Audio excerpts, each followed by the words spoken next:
and welcome back to the Captain's Vlog. My name is Sean, and today we'll be doing a reaction video. And I'm glad to say we actually got the okay to do reaction videos for a few channels, one being the Book of Choyer. Today we'll be watching a video that is of the Warhammer Fantasy genre of the not 40k this time. We're trying to expand a little bit for the fantasy side now. I've been doing some D&D build stuff, so maybe we can have some more fantasy related bits in here. Technically, Warhammer 40k is a sci-fi fantasy, but don't worry, we'll be having more 40k stuff coming soon. We've got 2 OKs already, and 1 OK for the Book of Choyer. So I want to actually start off with the Book of Choyer. By the way, great videos, and I will have the link to his original video in the description below. If you guys want to check it out, you should. Actually, a great channel. Subscribe, watch his stuff. You will not be disappointed if you like the fantasy and if you want it narrated to you, maybe in theme, in sometimes documentary style. I recommend it. So let's get into it. Okay, now this is the origins of the Skaven. Warhammer Fantasy lore. Some of y'all might think rat people are a bit weird, lame, ew, because rat, and maybe they give a bit of the Nurgle vibes there because they have a bit of disease theme to it. I've seen some of their models. I've seen a bit of their lore. I apparently have not watched this video. I'm very surprised. I haven't seen it yet, but okay, let's have a look. I'm a bit excited to see this. I will try and pause and talk about things where I can, but most of the video I'd probably be absorbing the information that I'm getting. But if I have some commentary, I will be dropping it as we go. So without any more delay, let's get into the video. Do it at 480 just to see if things are working correctly.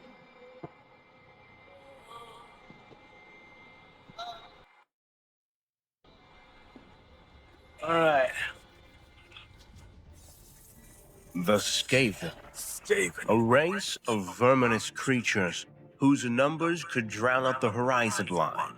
Their dark influence is spread across the old and the new world alike. But even then, with a race that is so expansive and dominant, gnawing at the roots of the world, there is a disturbing lack of knowledge about the Skaven. Imperial and dwarf scholars know very little about the true origins of these vile creatures. But there are some clues that shed a dim light on their dark story.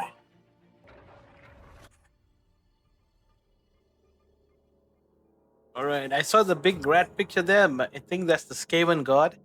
I can't remember the name, From but the maybe we'll jungles find and it out. swamps of Lustria to the darkest places of the world's edge mountains, from the blasted hellscapes of the dark lands to the vast and endless deserts of Araby, the Skaven roam the world. Only the verdant paradise that is Ulthwad is safe from the grasp of the vermintide. How the Skaven came to be is still a mystery, and despite the magnitude of the threat beneath their So basically, they're saying the Skaven have spread all over the place. They may even not be overtly there, but they're kind of like in crevices, underground, like caverns and stuff. And apparently, they have difficulty going onto this particular island that's full of elves, apparently high elves. So there are like three kind of elves: the high elves, wood elves, dark elves, and the high elves are the very Tolkien looking elves, I guess. Ones that are not in the woods all the time. They're in a very interesting island that has a that's just basically their home ground. I think they have some kind of protection that stops certain things from getting to it. I don't know a whole lot about the lore. I'll probably do an overall lore video of Warhammer Fantasy if maybe Choya has it. I gotta go check through the videos and maybe do something about that. But this is my first reaction, and I just saw the Skaven video and I really wanted to check it out. So let's get going. feet, the majority of nations do not acknowledge that the children of the horned rat exist. Some scholars and academics classify the Skaven as a mutated variant of beastmen.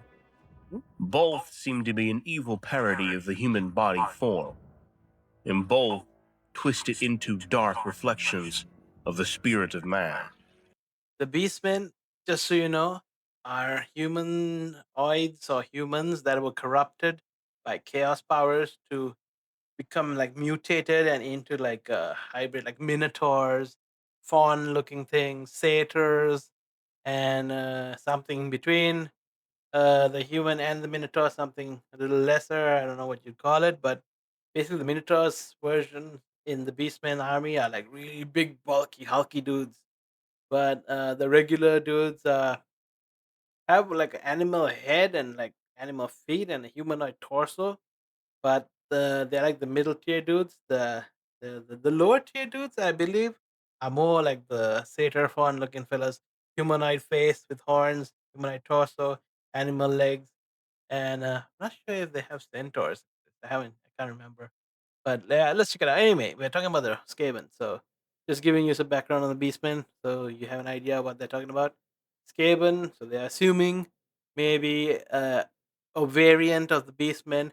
It is not confirmed, but I know that they worship a god that is not of the four chaos gods, except maybe a certain faction, the Pestilence faction in the Skaven may worship a Nurgle in secret.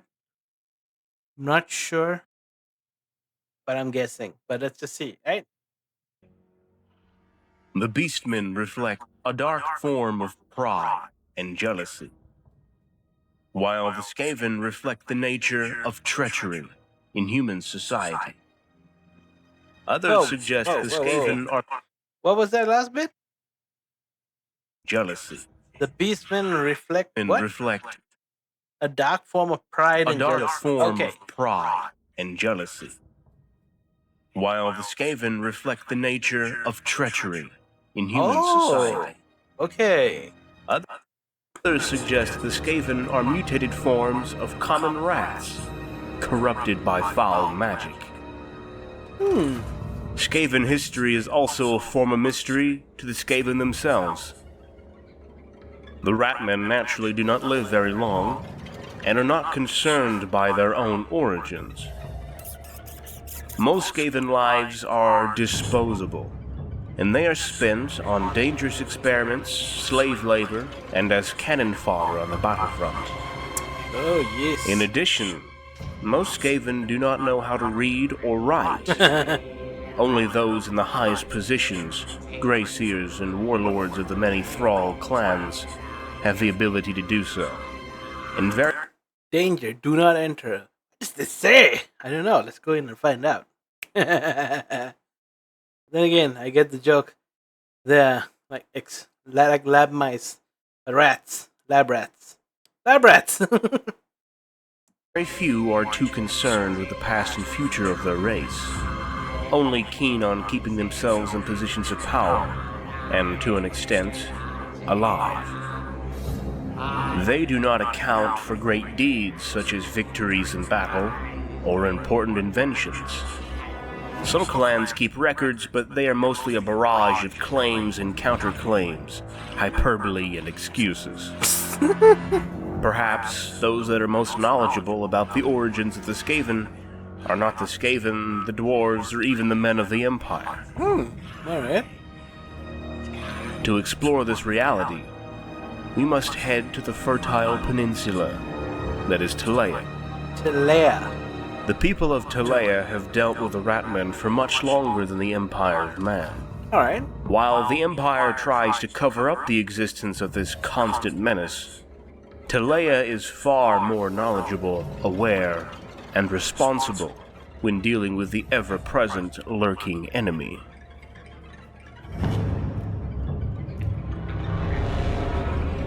It's about the Doom of Kavzar. Kavzar. Is that how you say it? I don't know. Is it? The Doom of Kavzar. The only document available about the first encounter with the Skaven is the tale called The Doom of Kavzar, Hey, that's how you say it. an Hey. ancient Talayan poem with 13 stanzas. Ooh. Copies of this tale have inexplicably disappeared from the Empire, but the tale is still known in Talea. The text reads as follows. Before the text reads as follows, I am really bad at literature. I got really low when I had to do that for my O levels. But yeah, 13 stanzas. Let's see if we get anything. Let's go. Once upon a time, long, long ago, men and dwarves lived together beneath the roof of one great city. Men and dwarves. Some said it was the oldest and greatest city in the world, and had existed before the time of the Longbeards and Manlings.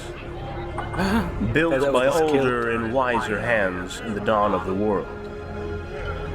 The city lay both above and below the earth, in keeping with the nature of the populace that dwelt there. The dwarves ruled in their great halls of stone below ground, and wrestled the fruits of the rock free with their day-long toil, while the Manlings reaped the fields of swaying corn that surrounded the city with a patchwork blanket of gold. The sun smiled, men laughed, and everyone was happy. Okay, so the men One took day, to the fields, the men and the dwarves took to the earth. So the men were in charge of humans, were in charge of making the agriculture, food, and all that kind of above earth stuff. Well, somewhat earth related stuff.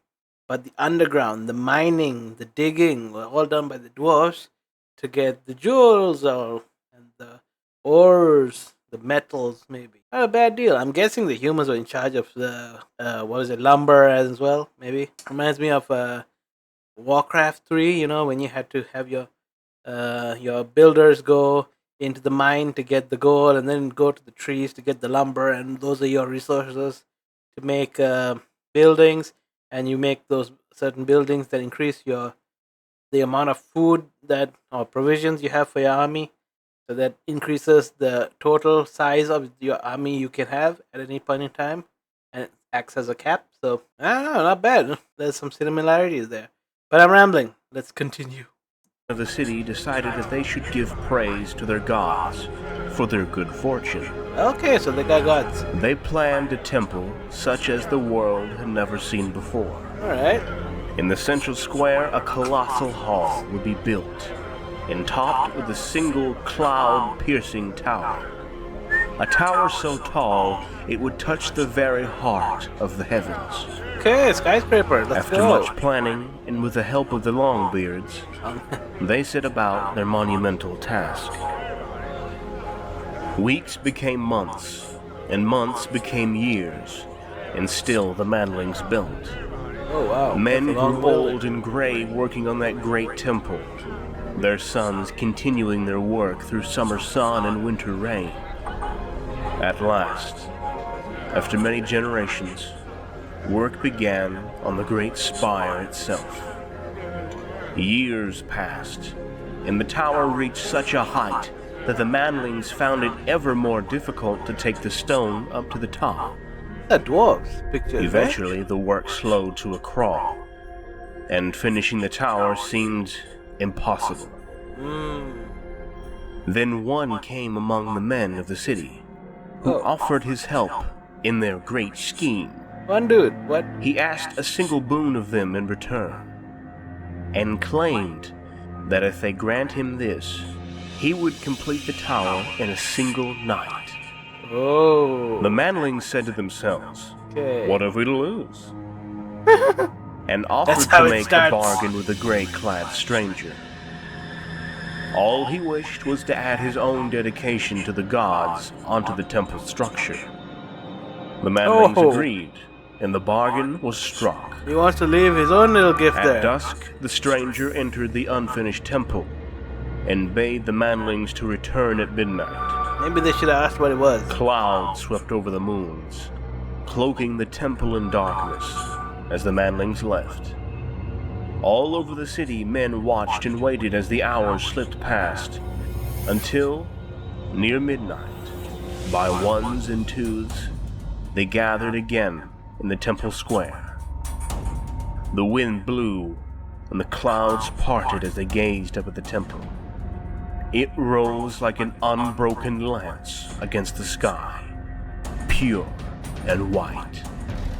At its very peak, a great horned bell hung gleaming coldly in the moonlight.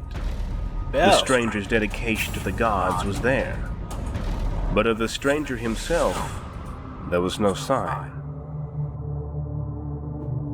The manlings rejoiced that their father's work was done. They surged forward to enter the temple. Then, at the stroke of midnight, the great bell began to toll. Ooh, his bell. Once. The hunchback is up there. Probably a rat.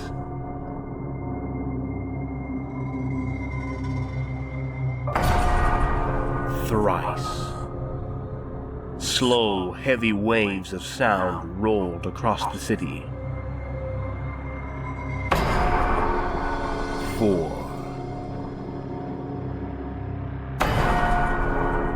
5. Ominous as shit. Is that? 6 times the bell rang, like the torpid pulse of a bronze giant. 7.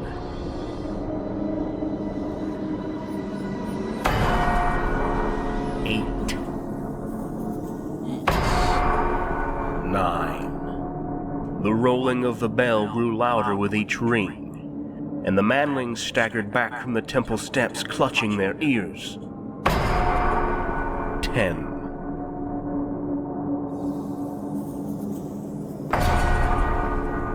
11. Okay. 13 times, right? 12. What's the next one? 13. At the 13th stroke, lightning split the skies and thunder echoes through the night. High above, the dark circle of Moore's Lie was lit by a bright flash, and all fell ominously silent. The manlings fled to their beds, frightened and puzzled by the portents they had seen. Next morning they arose to find that the darkness had come to the city. They be cursed. Brooding storm clouds reared above the rooftops, and such rain fell as had never been seen before. Black, like ash, the rain fell and puddled in the streets, slicking the cobbles with darkly iridescent colors. At first, some of the manlings didn't worry. Darkly iridescent colors. I mean, the same kind of colors you'd see if an engine's leaking and it makes a pool on the ground, and then you look at it and then you're like, oh, look at all those colors. And like, oh no, that's oil. You're like, wait a minute. It's coming from the rain? Okay. Huh.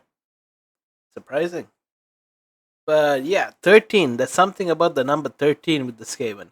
I don't know what it is, but there's a number relation there. But then again, the Chaos Gods have their own numbers. Like, what was it? Slanesh got 6. Nurgle's got 7. Zinch's got 9. I think I missed out Korn. Korn has 8. Yeah, that's about it. And somehow this, what was it? This rat god has 13. What happened to 10, 11, and 12? Who's that? I have no idea. But anyway, till Games Workshop makes those 3 gods, shows us who they are, we've got 5 different numbers. Let's see what the Skaven do next. They waited for the rain to stop so that they might resume their work. But the rain did not stop. The winds blew stronger, and lightning shook the high tower. Days stretched into weeks, and still the rain did not stop. Each night the bell tolled 13 times. Each night. In each morning the darkness lay across the city. The manlings became fearful and prayed to their gods. Still, the rains did not stop, and the black clouds hung like a shroud over the fields of flattened corn. The manlings went to the dwarves and beseeched their help. The Longbeards were unconcerned. What mattered a little rain on the surface? In the bosom of the earth, all was warm and dry. Now the manlings huddled in their dwelling, fear gnawing at their hearts. They sent some of the number to faraway places to seek help, but none of them returned. Some went to the temple to pray and sacrifice their dwindling food to the gods, but they found the temple door closed to them. The rain grew heavier. Dark Skavens hold up on the hailstones fell temple. from the sky and crushed the sodden crops. Oh shit. Man. The great bell tolled a death knell over the terrified city. That's like a metal band? No, could be a metal band. Death now! But yeah, I like this aesthetic of the Skaven, by the way. I mean, they look freaky, they look quirky, they look dark. This green, there's a lot of green themed around them. Spooky green. It reminds me a little bit of Undead from the Undercity a bit. But, that's in Warcraft. But, yeah. Pretty neat looking. Soon great stones cleft the heavens, rushing down like dark meteors to smash the homes of the manlings. And they've got meteors. What? Many sickened and died from no apparent cause, and the newborn babies of the manlings were hideously twisted. Oh, they got cursed, man. Skulking vermin devoured what little stored corn there was left, and the manlings began to starve. The manling elders went to see the dwarves again, and this time demanded their help. They wanted to bring their folk below ground to safety. They wanted food. The Longbeards grew angry, and told the manlings that the lower workings were flooded, and their food had also been devoured by rats. Rats. There remained barely enough food and shelter for them and their kinsmen. They cast the manlings out of their halls and closed their doors once more.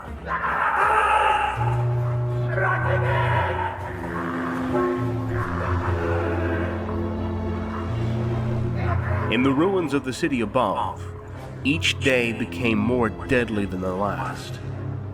The manlings despaired and called for succor from the dark gods, whispered the names of forgotten demon princes in the hope of salvation. That's but how none it gets came. twisted. Sure Nurgle didn't come? You sure?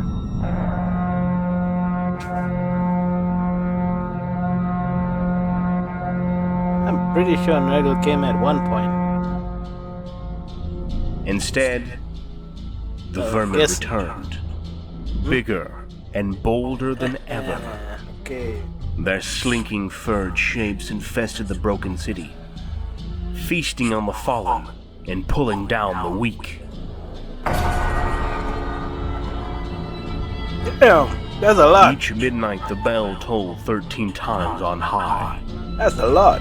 seeming now brazen and triumphant.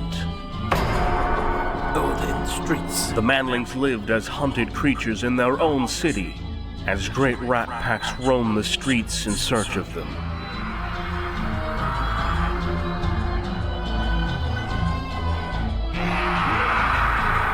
The invasion has begun.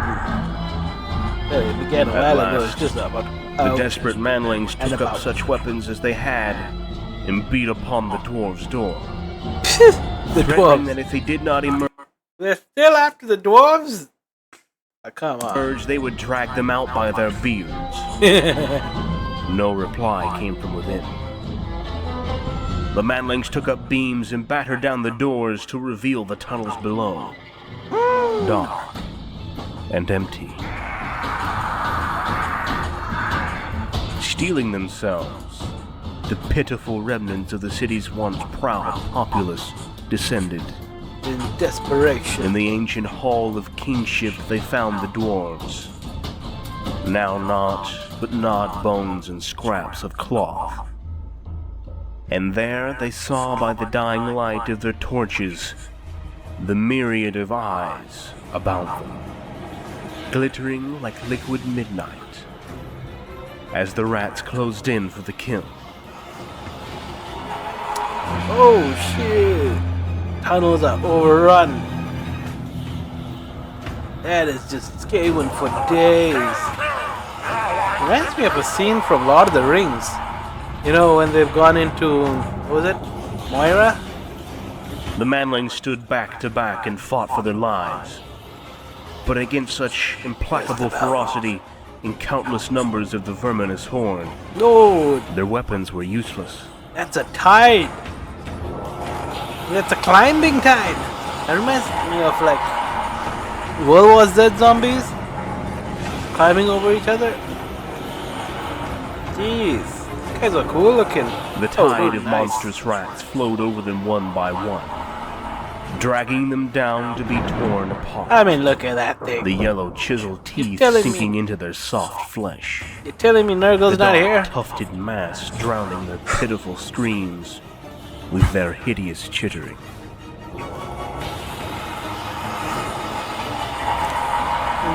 Translated from the Tillian tale, the Doom of Kavzar, also called the Curse of the 13th, was cursed. Since their inception, hundreds of years ago, the Skaven race has proven to be one of the most dangerous threats to the Warhammer world. It is an ever-growing menace that schemes and plots the downfall of humanity. Look at that rat god! When emerging from their lairs to the field of battle, they are a deadly horde of unimaginably vast numbers that blends destructive war machines with dark magic. Oh, these are dark elves. We will give them battle. Oh, this is from Total War, okay. It's a game. It's cool. Get a computer that can handle it. And just have these armies attack each other and just watch. I mean, you probably have to run it and then watch the playback, but watch! Look at all that. I heard it, but I'd like to play it. Just don't know if it can handle it. I think the machine can handle it. I must try it. Maybe I can stream it.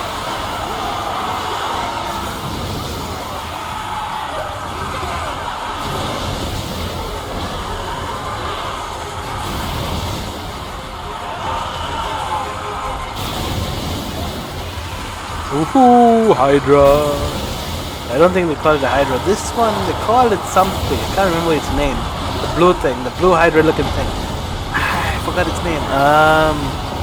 It's not a Hydra. I mean, it's a Hydra, but its name is Charybdis. I think it's a Charybdis.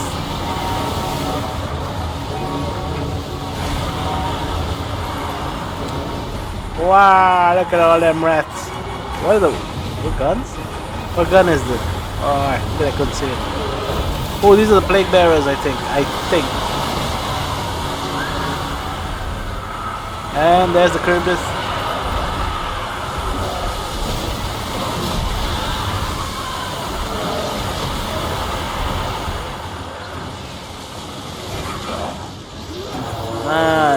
Death globe bombardiers or some globadiers.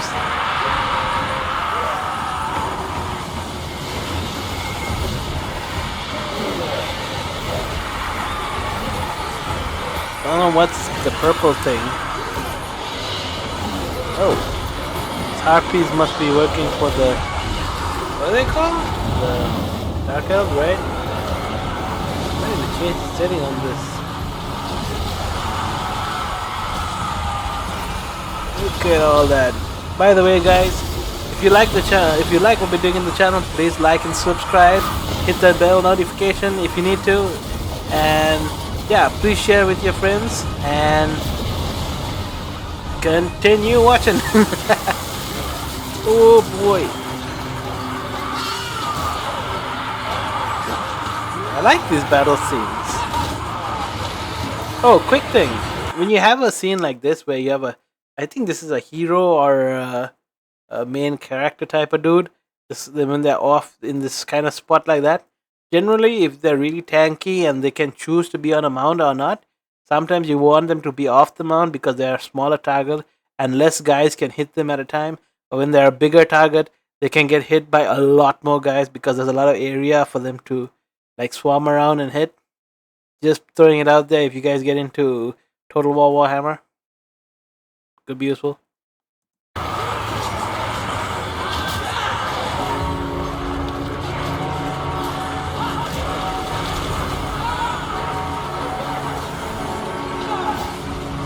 Ooh, oh, that's a big rat. I think, is that a rat ogre? I think it's a rat ogre.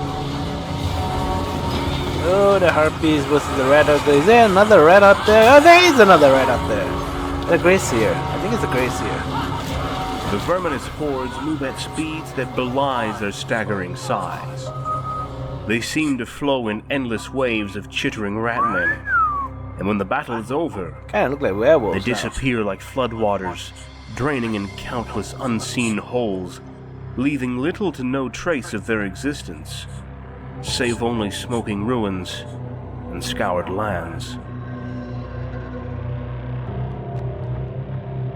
Even as we speak, they wait in the dark beneath us, ever watching with beady eyes for the right moment to strike. Uh-oh. Uh-oh.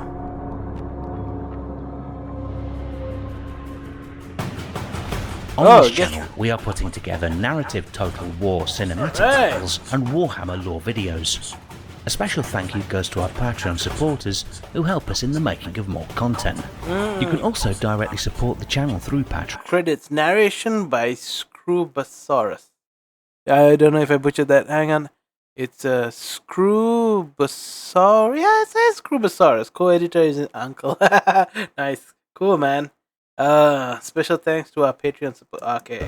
Find the link in the description below. Yeah, man. If you guys are interested in this channel, I highly recommend you go check it out for all the lore stuff you need for Warhammer Fantasy. And if you want, you can actually jump onto his Patreon, support him if you can. His stuff is really good. Don't think anyone will be disappointed, but yeah. Make sure to subscribe and hit the notification button to be Yeah, the subscribe to him too. first to watch the next video. Thank you for watching and see you on the next one. Right. Guess that's about it. I mean, we also got some suggestions on the side. May or may not do that next time. I'll probably look for a more of a broader Warhammer Fantasy explanation of the lore, the background, the overall history, like I did with the Brickies one. So, yeah, look forward to that. But my next video probably might be another D&D build. I've got a couple in the pipeline actually. The next one probably might be a healer. Two after that. One's about getting a lot of luck. One's about being like a brr kind of werewolfy kind of character. And I've got a few more in the works, planned out. Haven't put them together yet, but they're coming. So got a few videos to look forward to. Sorry it's been so long. Actually, I had some stuff to do and sort out, and I was waiting for some permissions to come in. And you can see we got it. So great news for the channel. And if you guys are interested, again, please like, subscribe, and share it with your friends if you feel like it. And yeah, I guess that's it for the video. I'll catch you guys next time. Peace.